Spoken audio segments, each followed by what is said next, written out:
I agreed to be a surrogate mother for my infertile sister, to give her the family she'd always dreamed of. But the moment I gave birth to her daughter, she looked at me with cold eyes and said 5 words that shattered my world. I've changed my mind. I don't want her. She abandoned me in the hospital with a newborn baby and disappeared.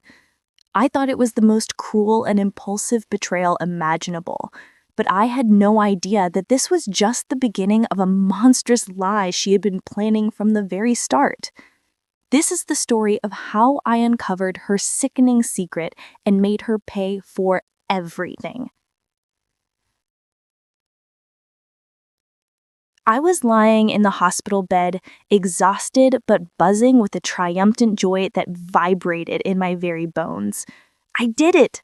I had carried and delivered a perfect, beautiful baby girl for my sister, Olivia, and her husband, Mark.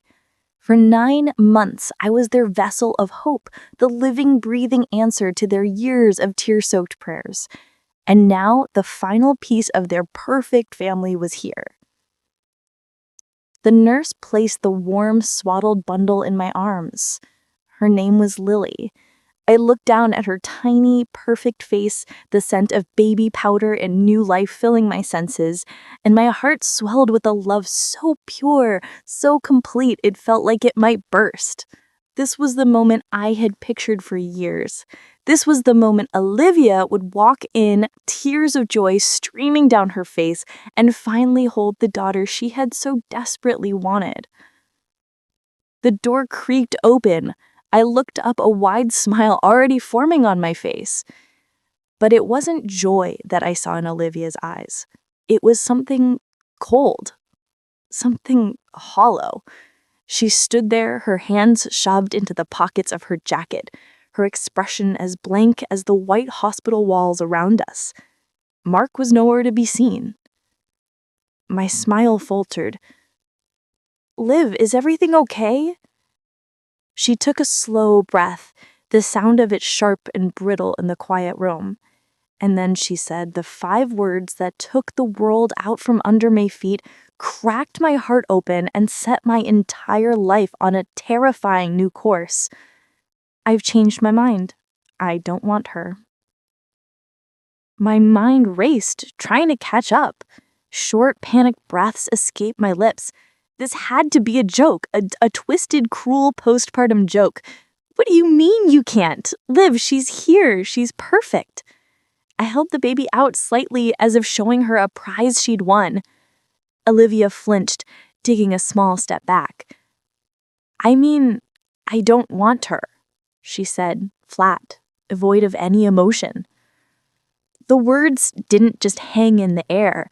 They crashed into me, stealing my breath. This wasn't my sister.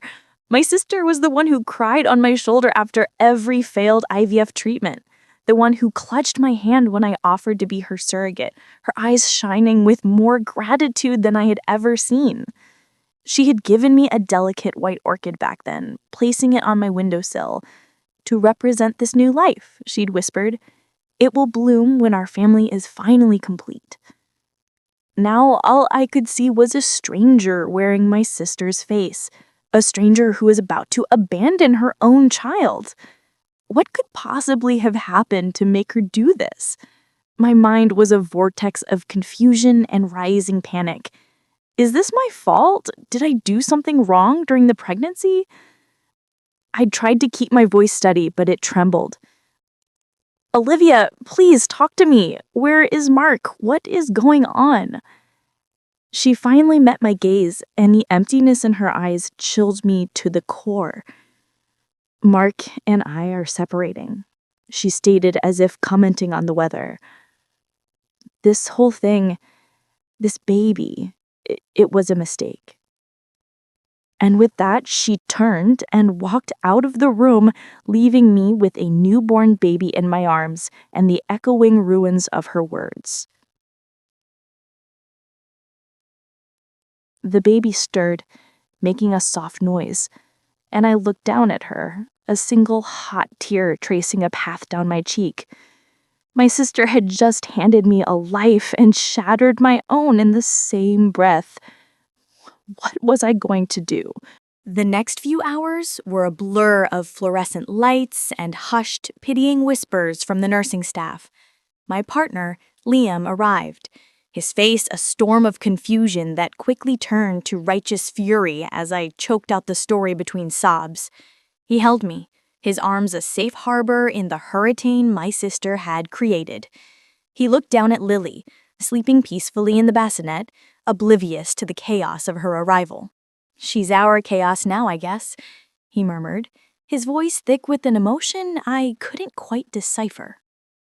Olivia wasn't answering her phone, neither was Mark. It was as if they had vanished from the face of the earth, leaving behind only a baby and a hospital bill with my name on it. The hospital staff, after a flurry of frantic consultations, informed me that legally, as the birth mother, I was the sole guardian. I had a choice: take her home or give her up to the system. The thought was a physical blow, a punch to the gut that left me breathless. Give her up? This tiny, innocent life that I had nurtured inside me? I looked at her, my heart aching with a fierce, protective love I hadn't expected. She was my niece. She was family. No, I couldn't abandon her. 2 days later, I left the hospital not as the heroic aunt, but as a shell-shocked, accidental single mother. I walked into my small apartment, the orchid Olivia had given me sitting on the windowsill. Its pristine white petals had started to brown at the edges, wilting slightly. It felt like a cruel joke. The first weeks were hell, a relentless cycle of feeding, changing, and rocking a crying baby, all while battling a tidal wave of grief, anger, and betrayal. Sleepless nights blurred into gray, exhausting days. The spicy, comforting aroma of garlic and basil from my neighbor's cooking, a smell I used to love, now just made me feel nauseous and isolated. Liam was my rock, but I could see the strain on his face too.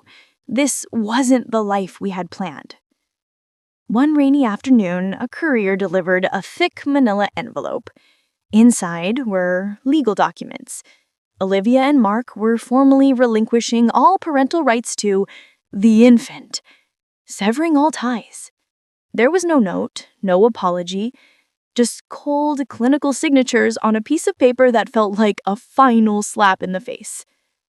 I sank to the floor, the paper scattered around me, the soft weight of Lily sleeping on my chest the only thing keeping me anchored. I found myself wondering, what would you have done in my place? Would you have been able to forgive? Could you just accept it? Because I couldn't. I needed to understand why. The answer came a week later from a mutual friend, Jess, who called me, her voice trembling with guilt. "Chloe, I have to tell you something. I saw Mark," she confessed. "He was at that new cafe downtown with another woman." I held my breath, a cold dread creeping up my spine. And Chloe, she was pregnant. Really pregnant, like ready to pop. My mind reeled. The timeline was impossible. The math didn't add up.